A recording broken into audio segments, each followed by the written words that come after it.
Biyernes na mga kasama, narito ang mga balitang tumatak ngayong linggo. Araw ng Sabado, nakalabas na ang bagyong Inday sa Philippine Area of Responsibility bandang alas 8 ng umaga. Naramdaman ang hagupit ng bagyo sa iba't ibang lugar sa bansa tulad sa Sarangani, kung saan gumuho ang bahagi ng tulay, habang binaha na rin ang ilang komunidad sa Davao Occidental at Iloilo, sanhi ng malakas na buhos ng ulan. Sa Lanao del Sur, ilang kabahayan naman ang natabunan ng lupa dahil sa landslide kung saan may mga napaulat na nasawi.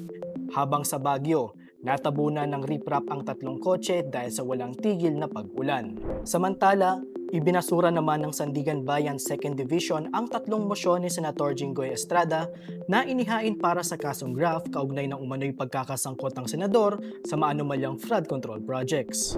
Samantala sa Samar, nagdeklara na ng chikungunya outbreak matapos makapagtala ng 84 na kaso sa barangay Ngoso at 14 de Agosto sa bayan ng Gandara mula June 30. Ayon sa Provincial Health Office, inilagay na sa Code Red ang dalawang barangay habang nakabantay naman ang lokal na pamahalaan sa higit 6 na pupang barangay para tiyakin ang hindi pagkalat ng sakit.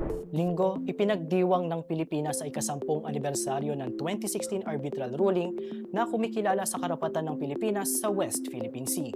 Pinangunahan ni Defense Secretary Gilbert Teodoro Jr. ang isinagawang flag raising ceremony sa Pag-asa Island at binigyang diin ang kahalagahan ng pagtatanggol sa karapatan ng mga Pilipino sa West Philippine Sea. Samantala, nasawi naman ng isang grade 4 student sa Hugo Perez Elementary School sa Cavite noong July 3 matapos magsagawa ng deworming program ang eskwelahan. Sa opisyal na pahayag na eskwelahan at ng DepEd Cavite, nakikiramay at nakikipag-ugnayan na sila sa mga otoridad para mabatid ang katotohanan sa nangyaring insidente. Araw ng Lunes, nagpatuloy ang impeachment trial ni VP Sara Duterte sa ika-4 na araw kung saan iniharap na ay kalawang testigo na si NBI BARM Regional Director Jeremy Loto.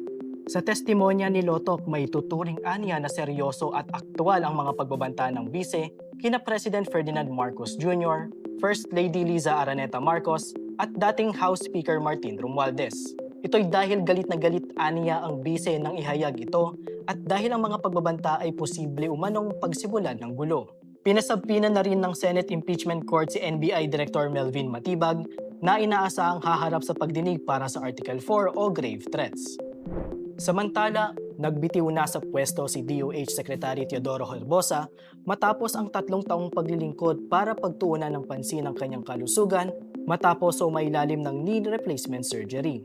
Pinangalanan naman ni Pangulong Marcos Jr. si Dr. Jose Brix Pujalte Jr., isang veteranong orthopedic surgeon bilang bagong DOH Secretary. Martes ay ikalimang araw ng impeachment trial ni VP Sara, nagsagawa na ng cross-examination ng prosecution at defense panels. Hindi isang banta, kundi isang sagot. Yan ang depensa ni Attorney Mark Vinluan matapos ipunto ni na Prosecution Attorney Ligutan at testigo na si NBI Regional Director Attorney Lotok na sapat na umanong ebidensya ang intensyon ng akusado para maituring na grave threat ang isang pahayag.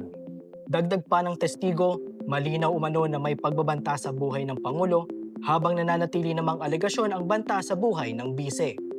Lumutang din sa trial na banta pala sa First Family ang tungkol sa Operation Romanov at unang nagmula ang pahayag kay Davao City Mayor Baste Duterte.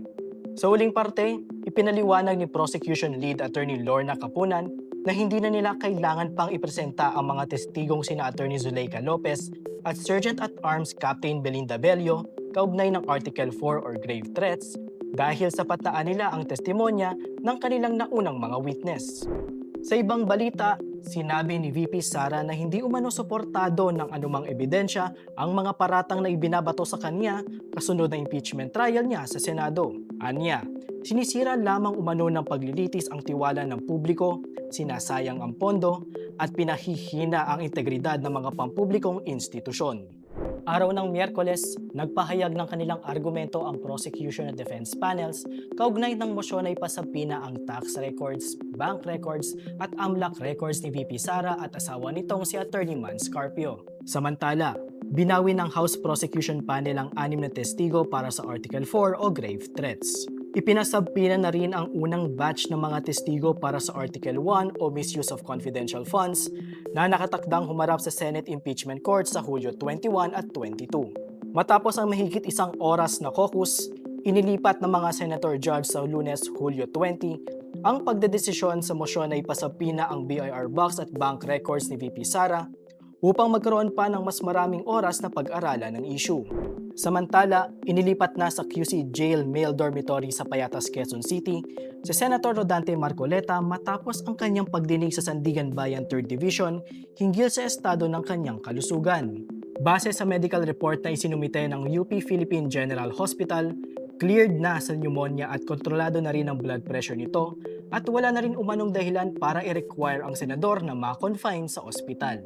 Nitong Webes, naaresto na ang 3 sa 4 na sospek sa pagpaslang kay US Marine Biologist Dr. Ken Carpenter sa Negros Oriental noong July 12. Ayon kay PNP PIO Chief Police Colonel Alan Reyco, kinilala ang mga sospek na sina alias MO na umano'y gunman, alias JF na umano'y nanggahasa sa live-in partner, at alias CD na nagsilbing lookout sa krimen. Robbery ang tinitignang motibo ng mga otoridad sa pagpatay kay Carpenter, habang itinuturing namang primary witness ang live-in partner nito. Sa ibang balita, kinalampag ng mga progresibong grupo ang tanggapan ng Meralco sa kahabaan ng Commonwealth Avenue, Quezon City.